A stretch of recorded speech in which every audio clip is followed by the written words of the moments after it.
కృషాంక్ గారు, నిన్న బండి సంజయ్ సిట్ ముందు హాజరయ్యారు ఫోన్ ట్యాపింగ్ వ్యవహారం సంబంధించి. వచ్చిన తర్వాత మాట్లాడారు, చాలా ఆరోపణలు చేశారు. ఆరోపణలపైన అవసరమైతే నేను లీగల్ నోటీస్ పంపిస్తానని మీ పార్టీ వర్కింగ్ ప్రెసిడెంట్ కేటీఆర్ ఒక ప్రకటన చేశారు. ఈరోజు బండి సంజయ్ ఆయన చేస్తున్న సవాల్ ఏంటంటే ఫోన్ ట్యాపింగ్ చేయించలేదని గుడిలోకి వచ్చి ప్రమాణం చేస్తారా, నేను ప్రమాణం చేయడానికి సిద్ధం అంటున్నారు. దీనిపై ఏమంటారు? మొదట బండి సంజయ్ గారు హీఈస్ బ్యాక్ అగైన్. అదే థియేట్రిక్స్, అదే రోడ్డు మీదకి వస్తావా, గుడి దగ్గరకు వస్తావా, ఈ గుడికి వస్తావా, పసుపు నీళ్లు పోసుకుందాము, ఇదే కదా అది బండి సంజయ్ గారి స్టాండర్డ్. పాపం నాకు ఇప్పుడు మాట్లాడితే ప్రకాష్ రెడ్డి గారు నొచ్చుకుంటారు. బండి సంజయ్ గారు మాట్లాడిన తీరులోనే నన్ను రెస్పాండ్ కమ్మంటారా?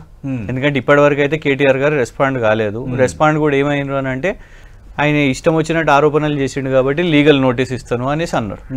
ఎందుకు అని అంటే ఇప్పటికైనా బండి సంజయ్ గారు ఒకటి తెలుసుకోవాలి, ఏంటిదంటే వారు వార్డ్ మెంబర్ స్థాయి నాయకులు కాదు. ఈ దేశానికి ఈ మొత్తం హోమ్ ఏదైతే లా అండ్ ఆర్డర్ కానివ్వండి, రక్షణ శాఖ ఉంది కానివ్వండి, రక్షణ భద్రత కానివ్వండి, దానికి MOSగా వారు ఉన్నారు. ఆ తరహాలో మాట్లాడండి. సో నేనైతే వారిలాగా మాట్లాడలేను. మాట్లాడితే ప్రకాష్ రెడ్డి గారు కూడా టెంపర్స్ హై అవుతాయి. నేను జస్ట్ సబ్జెక్టుగా మాట్లాడతాను. బండి సంజయ్ గారు నంబర్ 1, వారికి సిట్ వాళ్ళు సమాచారం ఇచ్చినరా, వీరు పోయి సమాచారం ఇచ్చినరా?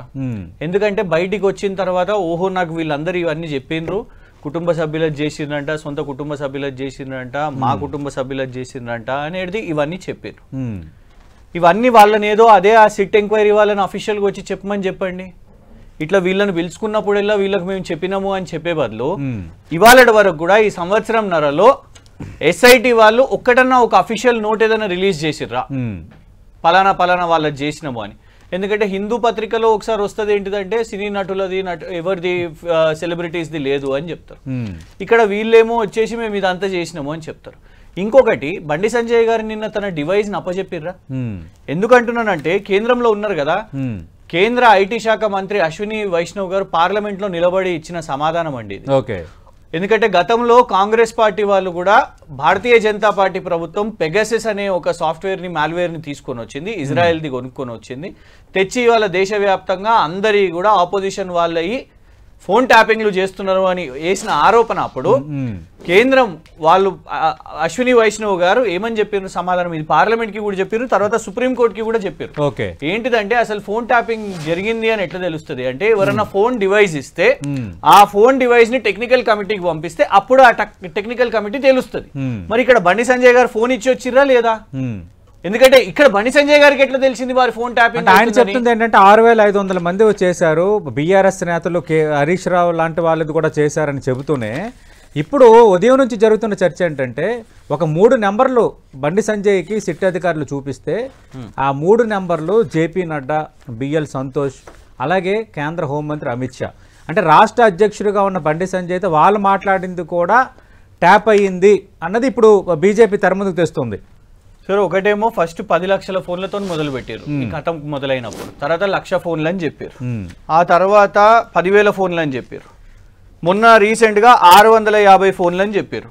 ఇవ్వండి 2 పేపర్లలో, ఇటు ఇది ఈనాడు, ఇది ఆంధ్రజ్యోతి, ఇక్కడ 600, ఇక్కడ 1000. ఇప్పుడు బండి సంజయ్ గారు వచ్చి కొత్త ఫిగర్ ఇస్తున్నారు 6,500 అనేది. ఇవన్నీ కూడా ఎవరు చెప్తున్నారు చెప్పండి? ఇది ఎవరిచ్చిరి? ఈ నంబర్స్ వాళ్ళే చూపెట్టేసి రేపు ఇంకేదన్నా దేశంలో ఉన్న ఎవరైనా ఫోన్ నంబర్లు చూపెట్టేసి ఇవ్వండి వీళ్ళ ఫోన్ ట్యాపింగ్ అయిపోయింది అని అంటే మీరు MOS హోమ్ అండి, మీరు ఉట్టిగానే వచ్చేసి, నేను అందుకే చెప్తున్నా కదా మీ డివైస్ ని ఇచ్చిరండి. మీరే ఒక ఎగ్జాంపుల్ ఉన్నాయి కాబట్టి ఆయన CBIకి కానీ EDకి కానీ ఇవ్వాలని కోరుతున్నారు. సరే, ఇక్కడ ఉన్న రాష్ట్ర ప్రభుత్వం అది కుదరదని చెప్తుంది. నేను ఒకటి ఏమడుగుతున్నానంటే ఇగోండి, యడ్యూరప్ప గారు 2019లో వారు ముఖ్యమంత్రిగా ఉన్నప్పుడు ఫోన్ ట్యాపింగ్ విషయం మీద CBI కేసారు. దాని ఏమైందో విచారణ 6 సంవత్సరాలు అయింది కదా, ఒకసారి ఏం జరిగిందో ఒకసారి చెప్పగలుగుతారా? కేంద్రంలో వాళ్ళే ఉన్నారు కదా, అప్పుడు కూడా వాళ్ళే ఉన్నారు, ఇవాళ కూడా కేంద్రంలో వాళ్ళే ఉన్నారు, CBI వాళ్ళ చేతుల్లోనే ఉంది, వేసింది బీజేపీ రాష్ట్ర ముఖ్యమంత్రి యడ్యూరప్ప గారు. ఏమన్నా వేసుకొనివ్వండి. నేను అనేది ఏంటంటే కేంద్రము రాష్ట్రం వీళ్ళిద్దరు ఫుట్బాల్ ఆడుకుంటూ ఉంటారు, వాళ్ళకి ఇది మంచిగా ఉన్నది. ఎందుకంటే రఘునందన్ రావు గారు కూడా గిట్లనే ప్రెస్ మీట్ పెట్టి అయ్యో నన్ను పిలుస్తలేరా, నా ఫోన్ కూడా ట్యాప్ అయింది, నన్ను పిలవండి అనగానే సిట్టు సాయంత్రానికి అయ్యో మిమ్మల్ని మిస్ అయిపోయినాం, మీరు కూడా వచ్చి అట్లా మీడియాకు మాట్లాడిపోండి అని చెప్పిన పరిస్థితి. ఇలా అదే జరుగుతున్నది రాష్ట్రంలో. కేంద్రంలో ఉన్నోళ్ళు కూడా ఇవాళ ఎందుకంటే వాళ్ళ చేతిలో సిబిఐ ఉన్నది కాబట్టి మేము ఇది చేస్తాము అనేది అంటున్నారు. ఏ బేసిస్ గా జరిగింది వాళ్ళ చూడండి. ఒకటి పర్టికులర్ గా మీరు ఎంఓఎస్ హోమ్ లో ఉన్నారు కాబట్టి మనం ఇవాళ అంటే మన రక్షణ గురించి మనం మాట్లాడుకొని మన పోలీసు మీదే మనం బురద చల్లుదామా? ఓకే, ఇవాళ ఇదే ప్రభాకర్ రావు గారి మీద మీరు మాట్లాడుతున్నారు కదా. 2012 లో ఎవరు ప్రభుత్వం ఉన్నదండి? కాంగ్రెస్ ప్రభుత్వమే ఉన్నది కదా. దేశంలో కాంగ్రెస్ ప్రభుత్వం ఉన్నది, ఉమ్మడి ఆంధ్రప్రదేశ్ లో కాంగ్రెస్ ప్రభుత్వం ఉన్నది. మరి ఇండియన్ పోలీస్ మెడల్ ఇచ్చింది కేంద్ర ప్రభుత్వము. ఇండియన్ పోలీస్ మెడల్ ఇదే ప్రభాకర్ రావు గారికి వచ్చింది. అంటే మెడల్ ఇచ్చినంత మాత్రాన తప్పు చేయరని మనం అప్పుడు ఒక సర్టిఫికేట్ ఇచ్చేద్దామా? నేను అనేది మళ్ళీ తర్వాత తప్పు చేసిన వాళ్ళు కూడా చాలా మందికి మెడల్స్ వచ్చాయి. ఆ తర్వాత మనం చూసాం వీళ్ళ బీజేపీ ప్రభుత్వం వచ్చిన తర్వాత కూడా ప్రెసిడెంట్ మెడల్ ఇచ్చిర్రండి. ఓకే, అంటే పోలీస్ సిబ్బంది ఇవాళ మొత్తం పోలీస్ సిబ్బందిని అనుమానిద్దామా రేపు తర్వాత? ఓకే, ఏ ప్రభుత్వం శాశ్వతం కాదు కదా. రైట్. కేసీఆర్ గారి ప్రభుత్వము 2014 నుంచి 24 వరకు ఉన్నది. మరి తెలంగాణ ఉద్యమంలో ఫోన్ ట్యాపింగ్ చేసిర్రు అనేసి అప్పుడు అందరినీ ఇట్లనే ప్రభుత్వంలో ఉన్న వాళ్ళను పోలీసు వాళ్ళని వేస్తే రేపు మళ్ళా ఇదే ప్రభుత్వంలో వచ్చిన తర్వాత మళ్ళా బీఆర్ఎస్ ఒకేలో ప్రభుత్వంలో వచ్చిన మావోయిస్ట్ సానుభూతి చెప్పి అందరినీ ట్యాపింగ్ చేశారనేది ప్రధానంగా అందరూ ఆరోపిస్తున్నారు. ఒక విషయం చెప్తాను మీకు. ఈ మధ్య కేంద్రంలో కూడా మొన్న ముసాయిదా రిలీజ్ చేశారు. ఇతర రాష్ట్రాల్లో కూడా ఫోన్ ట్యాపింగ్ చేయవచ్చు అనేది. నేనేమంటున్నాను అంటే మొన్న అమిత్ షా గారు ఒక లెక్చర్ డెలివర్ చేశారు. అది పాపం ఎంఓఎస్ హోమ్ గారు చూడలేదు అనుకుంటా. అందులో రకరకాల డిపార్ట్మెంట్స్ పొలిటికల్ అఫేర్స్ కానివ్వండి, హోమ్ మంత్రిగా 37th ఇంటెలిజెన్స్ బ్యూరో మీటింగ్ మాట్లాడినప్పుడు ఎట్లా ఏఐని ఉపయోగించుకోవాలి, ఎట్లా వాళ్ళకందరికి ఇస్తున్న ఉపన్యాసంలో ఫేక్ న్యూస్ మీద కానివ్వండి, రకరకాల ఫ్యాబ్రిక్స్ కానివ్వండి, ఈ ఇండియన్ స్ట్రక్చర్ లో ఏమేమి ఉన్నాయో అన్ని విభాగాలు చెప్పారు. మరి బండి సంజయ్ గారు కేవలం అందులో చూస్ చేసుకున్నది ఒట్టి నక్సలిజం నే చూస్ చేసుకున్నారు కానీ ఏమేమి ఆపరేషన్స్, ఎందుకు పొలిటికల్ అఫేర్స్ ఉండదా? సరే ఎవరిని మోసం చేస్తున్నారు? ఇలా ఏ పొలిటికల్ పార్టీ ఉన్నప్పుడు మీరు ఆర్డర్స్ ఇచ్చారని ఇలా మేము ఆపోజిషన్ సానుభూతి పరులతో వీళ్ళందరినీ మేము ఆపోజిషన్ లో ఉన్నాము. మా పార్టీ ఆఫీసుల దగ్గర కూడా ఐబీ ఆఫీసర్లు తిరుగుతూ ఉంటారు, సమాచారం సేకరిస్తూ ఉంటారు. పుట్టిగా కథలు ఎందుకు చెప్తున్నారు? సమాచారం లేదు లేకుంటే మీరు మాట్లాడదాం. కథలకారికంగా ఎక్కడ సిట్టు చెప్పలేదు కదా. అసలు సిట్టు విచారణ ఏం జరిగిందో చెప్పకుండా ఎట్లా మీకు మీరు అనుకుంటారన్నది కృషాంక్ గారి ప్రశ్న. అంటే కృషాంక్ గారు అంటే అదే ప్రశ్న మీకు కూడా వస్తుంది కదా. ఇప్పుడు సిట్టు విచారణ జరుగుతుంది, ఫోన్ ట్యాపింగ్ జరిగిందా లేదా అన్న దానిపై మీరు ఇచ్చే సమాధానం ఏంటి? అస్సలు జరగలేదంటారు ఫోన్ ట్యాపింగ్? మేము చాలా క్లియర్ గా కేసీఆర్ గారే సమాధానం చెప్పారు. ఎవరో కాదు, కేసీఆర్ గారే ప్రెస్ ముఖంగా ఎన్నో సార్లు చెప్పారు. ఏంటంటే పోలీస్ వ్యవస్థ వాళ్ళు ఏం చేస్తున్నారో అది వాళ్ళ ఇష్టం. పోలీస్ వ్యవస్థ వాళ్ళకు ఆన్సరబుల్ ఎవరంటారా? ఇవాళ చీఫ్ సెక్రటరీ గారి పేరు ఇంట్లో పెట్టలేదు కదా. చీఫ్ సెక్రటరీ గారు సమాధానం చెప్పాలి. ఎందుకు? ఇవాళ వారే చెప్తున్నారు కేంద్ర హోమ్ సెక్రటరీ ఉంటది, కేంద్ర హోమ్ మినిస్ట్రీ ఉంటది, ఎంహెచ్ఏ. వాళ్ళు ఇచ్చిన రైట్స్ ఎవరికైతే ఉన్నాయో రివ్యూ కమిటీ అనేది దాన్ని హెడ్ చేసేది రాష్ట్ర చీఫ్ సెక్రటరీ. మరి ఆ చీఫ్ సెక్రటరీని ఇవాళ పుల్అప్ చేసుకుని అందులో అక్యూజ్డ్ గా పెట్టి వారి స్టేట్మెంట్ ఇన్ రిటర్న్ గా ఈ అంత పంచాయతీ ఎందుకు, సిట్ ఎంక్వైరీ అని తమాషా ఎందుకు, కోర్టుకు పిలుచుకొని కోర్టులోనే రిటర్న్ స్టేట్మెంట్ ఇస్తే మన రాష్ట్రానికి మీడియాకి అందరికి తెలిసిపోతుంది కదా. కానీ చీఫ్ సెక్రటరీ గారిని పెట్టలేదు, డీజీపీని పెట్టలేదు. ఇవాళ వీరు వేసింది ఏంటిది? ఇప్పుడు బండి సంజయ్ గారు ఏం మాట్లాడారో దాన్ని పాపం ప్రకాష్ రెడ్డి గారు కూడా డిఫెండ్ చేస్తలేరు. ఇప్పుడు నేను ప్రకాష్ రెడ్డి గారు మాటల్లోనే వింటే బండి సంజయ్ గారు మాట్లాడింది ఏంటిదో ఇక వారికే తెలుసు అన్నట్టే వదిలేసిన పరిస్థితి. ప్రకాష్ రెడ్డి గారు వ్యాలిడ్ క్వశ్చన్స్ కొన్ని రేజ్ చేశారు. అయితే ఒకటి ఏమని అన్నారు, రిటైర్ అయిన ప్రభాకర్ రావు గారిని ఎందుకు పెట్టుకున్నారో ఒక అనుమానం ఉన్నది, అసలు పెట్టుకోవాల్సిన అవసరం ఏమొచ్చింది అని అన్నప్పుడు ఇదే ప్రశ్న మీకు నచ్చినా నచ్చకపోయినా మోదీ గారి ప్రభుత్వానికి కూడా వస్తుంది. ఎందుకు? ఇవాళ ఉన్న national security adviser Ajit Doval గారు ఎప్పుడో రిటైర్ అయిపోయిన పరిస్థితి, కానీ ఇవాళకి కూడా నరేంద్ర మోదీ గారు వారి ప్రభుత్వంలో టాప్ అడ్వైజర్ గా పెట్టుకున్నారు. నంబర్ 1. పోనీ మీరు ఎన్ఎస్ఏ గురించి మాట్లాడతారా, జాతీయ భద్రత గురించి మాట్లాడతారా అంటే సరే ఒక సెకండ్ దాన్ని పక్కన పెడతా. సిబిఐ డైరెక్టర్ ప్రవీణ్ సూద్ గారు, ఎప్పుడు నేను పాత ఏం చెప్తలేను, 2025 లో వారి రిటైర్మెంట్ పీరియడ్ అయిపోతే కూడా ఎక్స్టెన్షన్ చేసేసి సిబిఐ డైరెక్టర్ గా మీరు ప్రవీణ్ సూద్ గారిని కంటిన్యూ చేశారు. కేవలం సిబిఐ కాదు, ఇంకొక నచ్చిన శాఖ మీకున్నది ఈడీ, ఎన్ఫోర్స్మెంట్ డైరెక్టరేట్. అన్ని ఆపోజిషన్ పార్టీస్ మీద మీరు రేట్లకు పంపిస్తారు కదా. సంజయ్ కుమార్ మిశ్రా గారు ఈడీ డైరెక్టర్, వారిది కూడా రిటైర్మెంట్ అయిపోతే మీరు ఎక్స్టెన్షన్ అయిపోయిన వాళ్ళకు రిటైర్మెంట్ తర్వాత వారికి కూడా మీరు ఎక్స్టెన్షన్ ఇచ్చుకొని మీరు పెట్టుకున్నారు. మరి ఇక దాన్ని కూడా మనం అట్లనే అనుమానిద్దాం. ఈడీకి లేఖ రాయాలి రాష్ట్ర ప్రభుత్వం, సిబిఐ దర్యాప్తుకు ఆదేశిస్తే మొత్తం వాస్తవాలు బయటకు వచ్చేస్తాయని బండి సంజయ్ అన్నారు. దాంతో ఏకీభవిస్తారా? అంటే సిట్టు విచారణ పైన మీరు కూడా అనుమానాలు వ్యక్తం చేస్తున్నారు కదా. సిట్ అంటే రాష్ట్ర ప్రభుత్వం, సిట్ అంటే సిట్టు, స్టాండ్ అంటే స్టాండ్ అని అంటున్నారు. మరి ఎవరు విచారించాలి? ఫోన్ ట్యాపింగ్ అన్న వ్యవహారం తెర ముందుకు వచ్చినప్పుడు మీరేమో జరగలేదంటున్నారు, జరిగిందని వాళ్ళు అంటున్నారు, సిట్టు విచారణలు అన్ని తేలుతాయని వీళ్ళు అంటున్నారు. లేదు సిట్టు విచారణ పారదర్శకంగా లేదన్న అంశాన్ని మీరు ప్రస్తావిస్తున్నారు, బీజేపీ ప్రస్తావిస్తుంది. ఇప్పుడు ఈడీ సిబిఐ ఈ విషయంలో ఇన్వాల్వ్ అవ్వాలని మీరు కోరుకుంటారా బీఆర్ఎస్? చూడండి, మేమేమంటున్నామంటే ఈ దేశంలో ఏమున్నా కూడా, ఇంకొకటి వీళ్ళ మిత్రులు ట్రంప్ గారు కూడా ఉన్నారు కదా, ఇంకా మిత్రులో కాదో నాకు తెలియదు కానీ వారిని అడిగి ఎఫ్బిఐని తెచ్చుకుంటే కూడా తెచ్చుకోండి మీరు. ఓకే, అందరినీ తెచ్చుకొని, ఎందుకంటే ఇక్కడ ప్రభుత్వం ఇవాళ ఎట్లున్నది అని అంటే కేసీఆర్ గారి మీద అయితే ఆ ఛత్తీస్గఢ్ పవర్ కమిషన్ అనో, లేకుంటే కాళేశ్వరం కమిషన్ అనో, లేకుంటే ఈ ఫోన్ ట్యాపింగ్ అనో, ఈ ఫార్ములా అనో, లేకపోతే చేపలను, గొర్రెలను, ఇంకేదనో రకరకాల కేసులు తెచ్చేద్దాం అనుకుంటున్నారు. అన్ని కట్టగలిచి ఇదే కేసులు తెచ్చుకొని రాష్ట్రంలో ఉన్నోళ్ళు, కేంద్రంలో ఉన్నోళ్ళు ఇంకేం పని చేయకండి, తెలంగాణకి ఇంకేం చేయకుండా ఇదే రాజకీయ డ్రామాని నడిపేయండి. మీరు ఇంకో 3 సంవత్సరాలు ఇదే టైం పాస్ చేయండి. వాళ్ళు ఇప్పటి వరకు తెలంగాణకు అంటే మళ్ళా వేరే చర్చ కానీ వాళ్ళు కేంద్రంలో 3rd టైం ఉన్నారు. సో వాళ్ళకి ఇదే ఇంపార్టెంట్ అజెండా, బండి సంజయ్ గారికి ఇదే అజెండా. అదే మీరు పార్లమెంట్ లో పోయి బనకచర్ల గురించి మాట్లాడుతున్నారంటే నిజంగా సంతోషం, కానీ దాని మీద లేని ప్రయారిటీ వీటి మీద ఉన్నది. కేసీఆర్ గారిని జైలు వేయాలి, కేటీఆర్ గారిని జైలు వేయాలి, అదే వాళ్ళ అజెండా. ఆయన ఫోన్ కూడా ట్యాప్ చేశారని నోటీస్ పెద్ద ఆరోపణ వేసారు. దానికంటే పెద్ద ఆరోపణ వేసారు ప్రకాష్ రెడ్డి గారు, చాలా సింపుల్ గా వదిలేసారు దాన్ని. కానీ కేంద్ర హోంమంత్రిదే అమిత్ షా గారు ఫోన్ ట్యాపింగ్ అయిందంట సార్. ఆయన దగ్గర అన్ని వ్యవస్థలు ఉంటాయి. మీరు అంటున్న సిబిఐ, మీరు అంటున్న ఈడీ, మీరు అంటున్న రా, రైట్, రకరకాల మొత్తం అన్ని కూడా ఆయనే ఫోన్ ట్యాపింగ్ చేసి సమాధానం ఉందంటే మావోయిస్ట్ సానుభూతి పరుల పేరుతో ఈ విధంగా ట్రాప్ చేయటం మీద మా ప్రధానమైన అభ్యంతరం అన్నది వాళ్ళు లేవనెత్తుంది. సార్ అసలు అభ్యంతరం అని భారతీయ జనతా పార్టీ మాట్లాడే నైతికత ఎట్లున్నది? మరి వాళ్ళ నేతలు కూడా ఉన్నారు కదా పార్లమెంట్ సమావేశంలో కదా, ఈటెల రాజేంద్రని పిలిచే. ఇప్పుడు ఈటెల రాజేంద్ర ఆ పార్టీ ఎంపీ, నేను బండి సంజయ్కి నోటీస్ ఇచ్చారు, ఆయన కేంద్ర మంత్రి, ఆ పార్టీ ఎంపీ. మరి బీజేపీ రెస్పాండ్ కాకూడదంటే అలాగే బీజేపీ కూడా రెస్పాండ్ నైతికత ఎందుకు లేదు అని అంటున్నానంటే, ఈ దేశంలో 2 పార్లమెంట్ సెషన్లు వీళ్ళు చేసిన పెగాసెస్ మీదనే పోయింది కదా. పెగాసెస్ అనే చర్చ అసలు ఎందుకు వచ్చింది చెప్పండి.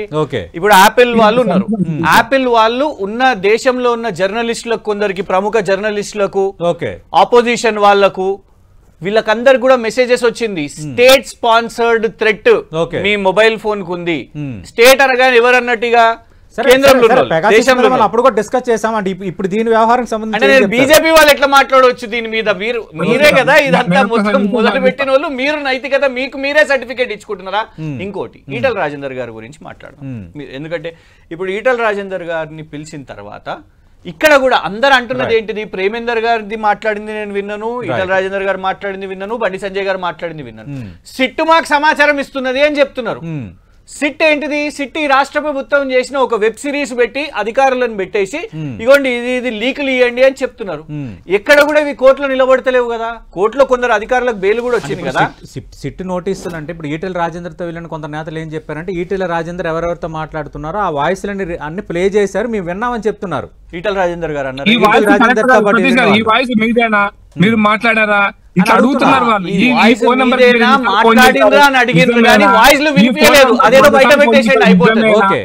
ఇక్కడ 2 విషయాలండి. నేను ఇదే డిబేట్ లో నరహరి వేణుగోపాల్ రెడ్డి, భారతీయ జనతా పార్టీ నేత, ఆయన ఈటెల రాజేందర్తో వెళ్ళినప్పుడు ఆయన కూడా లోపలికి వెళ్ళారంట. ఇదే డిబేట్ లో నేను ఈవినింగ్ చెప్తున్నారు, ఆయన మాకు వినిపించారు, మాకని మాకు వినిపించారని. అట్లెట్లా లవ్ చేసి లేదంటున్నారు సతీష్ గారు. కాల్ డేటా రికార్డ్ వేరే, ఫోన్ ట్యాపింగ్ వేరే. మీరు ఈ టైంకి చేసిండ్రు, ఇన్నిసార్లు కాల్స్ చేసిర్రు అనేది కానిస్టేబుల్ లెవెల్లో, ఎస్ఐ లెవెల్లో, ప్రిలిమినరీలో, సైబర్ క్రైమ్స్ లో కూడా అవన్నీ పెడతారు బయట. దానికోసం పెద్ద సిడిఆర్ కాల్ డేటా రికార్డ్ వేరే. మీరు మళ్ళా దాన్ని డైవర్ట్ చేసేసి ఇన్నిసార్లు కాల్ చేసిరు, వాయిస్ నిజంగానే వినిపిస్తున్నారు అని మీరు చెప్పేది ఉంటే అది బయట పెట్టండి. Simple as that. ఇంత కథనాలు ఏముండేవి కదా. ఎవరు చేపించిర్రో ఏంటిదో, ఎవరు కాల్స్ విన్నారో ఎవరో. ఇప్పుడు మళ్ళా మీరు చెప్పేది ఏంటిది? అక్కడ పొలిటీషియన్ అంటున్నారు, ఇక రకరకాలు చెప్తున్నారు. కాబట్టి అవేంటియో ఇవాళ వరకు కూడా కోర్టు ముందుకు రాలేదు. ఈ ఎవిడెన్స్ ఏవి కూడా రాలేదు. ఇదంతా సిట్టే చెప్తున్నది. సో ఇదంతా కూడా ఊహాజనితంగా నడుస్తున్నది. ఎందుకంటే మీరు మాట్లాడుతున్నది కూడా, మీరు చెప్పే నరహరి వేణుగోపాల్ గారైనా ఏ పేరు చెప్పే, వీళ్ళు పొలిటీషియన్స్ కదండి, అల్టిమేట్ గా పొలిటీషియన్స్. ఇప్పుడు ఉదాహరణకి కంప్లైనెంట్ ఎవరు? ఇందులో 2 కంప్లైనెంట్ తీసుకుందాం. ఆ సంధ్యా కన్వెన్షన్ శ్రీధర్ అనేట ఆయన కంప్లైనెంట్. ఆయన ట్రాక్ రికార్డ్ ఏంటిదండి? ఆయన 25 క్రిమినల్ కేసెస్ ఉన్నాయి ఆయన మీద. ఇవాళకి కూడా ప్రజలు పోయి, ఈ ప్రభుత్వంలో కూడా ప్రజలు పోయి కేసులు వేస్తున్నారు, మా మీద దాడులు చేస్తున్నారు. అట్లాంటి ట్రాక్ రికార్డ్ ఉన్నాడు, కేసు వేసిండు దట్ అగోండి ఆ ప్రభుత్వం ఫోన్ ట్యాపింగ్ చేసిందని. ఇంకొక ఆయన చక్రధర్ అనేట ఆయన ముందు బీజేపీలో ఉండే వాళ్ళ కాంగ్రెస్ లో ఉండే ఆయన వాళ్ళ ఎదురు వ్యక్తుల మీద హరీష్ రావు గారి మీద వేసిరు. ఏమైంది? హైకోర్టు కొట్టేసింది ఆ కేసుని. సో ఇదంతా కూడా పొలిటీషియన్స్ చేస్తున్న డ్రామా. మేము అనేది ఏంటంటే మీ దగ్గర నిజంగా ఆధారాలు ఉంటే బయట పెట్టండి, అయిపోతుంది. దాన్ని ఎదుర్కోవడానికి మేము సిద్ధంగా ఉన్నాం. సిట్ మళ్ళీ పూర్తిగా విచారణ అంతా పూర్తయిన తర్వాత అన్ని ఆధారాలు బయట పెడతాదని ప్రస్తుతం అధికార పార్టీ చెప్తోంది. పెట్టనివ్వండి. అధికార పార్టీ ఏమని చెప్తుంది? మా ప్రమేయం లేదని చెప్తుంది. ఇవాళ మీరే అంటున్నారు అధికార పార్టీ సిట్ బయట పెడుతుంది. వాళ్ళు చెప్తుంది ఏంటంటే సిట్ విచారణ జరుగుతోంది కదా, అన్ని ఆధారాలు దొరుకుతున్నాయి, ఎవరు తప్పించుకోలేరని. జరగనివ్వండి. ఓకే, మేము రెడీగా ఉన్నాం. ఏమున్నది దాంట్లో? అది ఎవరెవరు ఉన్నారు? ఈ మొత్తం రాష్ట్ర పోలీస్ వ్యవస్థ, చీఫ్ సెక్రటరీలు అందరూ ఎవరెవరు ఆదేశాలు ఇచ్చిండ్రు అనేది అన్ని బయటకు వచ్చిన తర్వాత ఈ డెఫినెట్ గా కూడా నేను అనేది ఏంటంటే దాంతో నిజంగానే మీరు అంటున్నదే ఉంటే అది అవన్నీ కూడా బయటకు వస్తే it will be a part of investigation. Bandi Sanjay నిన్న మీ పార్టీ వర్కింగ్ ప్రెసిడెంట్ కేటీఆర్ ప్రకటించారు కదా 100%. ఇప్పుడు కొండా సురేఖ గారి మీద లీగల్ నోటీస్ ఇస్తే ఏమైంది? వాళ్ళ నాంపల్లి క్రిమినల్ కోర్టే చెప్పింది దాన్ని క్రిమినల్ కేసుగా బుక్ చేసి చేయండి అని. బండి సంజయ్ గారు ఇదే తరహాలో హోంమంత్రి స్థాయిగా కాకుండా వార్డు మెంబర్ స్థాయిలో గిట్లనే ఇష్టం వచ్చినట్టు ఆరోపణలు వేస్తే మాత్రం డెఫినెట్ గా లీగల్ గా పోయే బాధ్యత రాజ్యాంగ పరంగా మేము చేయడానికి సిద్ధంగా ఉన్నాం కాబట్టి అది చేస్తాం. ఇప్పుడు అంటే నేను అనాలని లేదు కానీ ఇప్పుడు బండి సంజయ్ గారు మధ్యలో ఒకసారి వాళ్ళ బీజేపీ కార్యకర్తనే గిరీష్ దారమోని అనే వ్యక్తి యూట్యూబ్లలో ఏదో ఆరోపణలు చేసిండట. దానికి బండి సంజయ్ గారు ఏమున్నాయో ఏంటిదో తెలియదు కానీ దానికి పెద్ద ఇరిటేట్ అయిపోయి బీజేపీ వాళ్ళని పంపించి ఆయన మీద దాడి చేసిన పరిస్థితి వాళ్ళ సొంత బీజేపీ కార్యకర్తలు. అట్లాంటి ఏమున్నాయి అని మేము మాట్లాడుతున్నామా, అడుగుతున్నామా?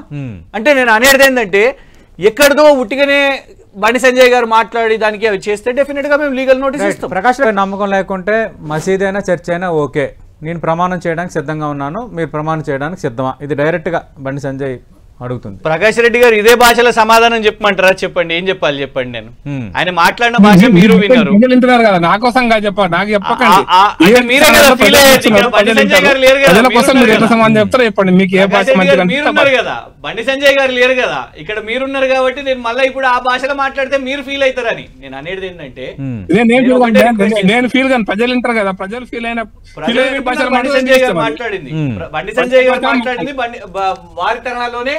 ఇప్పుడు నేను మాట్లాడితే ప్రజలు నేనేదో మాట్లాడినాను అనుకుంటారు కానీ నేను ఒకటే చెప్తున్నాను, వారి ఛాలెంజ్ నేను ఒక ఛాలెంజ్ వారిని అడుగుతున్నాను. ఇదే బండి సంజయ్ గారు. ఎందుకంటే సరే మా దాంట్లో ఎందుకు కుటుంబాలను పిల్లల్ని వాళ్ళు ఎందుకు లాగాలండి? నేను వాళ్ళ పిల్లల్ని వాళ్ళ కట్టుబడి ఉంటారు. చాలా మంది వాళ్ళ అబ్బాయి గురించి పెడుతూ ఉంటారు అక్కడిక్కడ గొడవలు అవి వీళ్ళను గ్యాంగ్లను కొట్లాటలని. వాటి గురించి ఇప్పుడు నేను మాట్లాడాలనా? నేను అనేది ఏంటంటే బండి సంజయ్ గారి మీద వాళ్ళ బీజేపీ కార్యకర్తనే గిరీష్ దారమోని అని ఎన్నో ఆరోపణలు వేసారు, ఆయనను కొట్టారు. బండి సంజయ్ గారిని బయటికి వచ్చి అదే గుడికి వచ్చి గిరీష్ దారమోని అనే వ్యక్తి నా మీద వేసిన ఆరోపణలు పూర్తిగా అవాస్తవం అని ఒట్టు వేయమని చెప్పండి, దాని తర్వాత ఇదంతా మాట్లాడదాం. అంటే అది వేరే ఇష్యూ కదా, ఇది ఫోన్ ట్యాపింగ్ పైన ఆయన వెళ్ళారు, మీకు సవాల్ విసిరారు, మేము కోర్టుకే వస్తాం అంటున్నాం కదా, మేము ఇవాళ లీగల్ గా వెళ్తున్నాం. అంటే సార్ మాకు ఈ దేశంలో ఈ దేశాన్ని నడిపించేది రాజ్యాంగం, it is also temple of democracy, మేము ఆ కోర్టుకే వెళ్తామని చెప్తున్నాం బండి సంజయ్ గారి మీద. రైట్.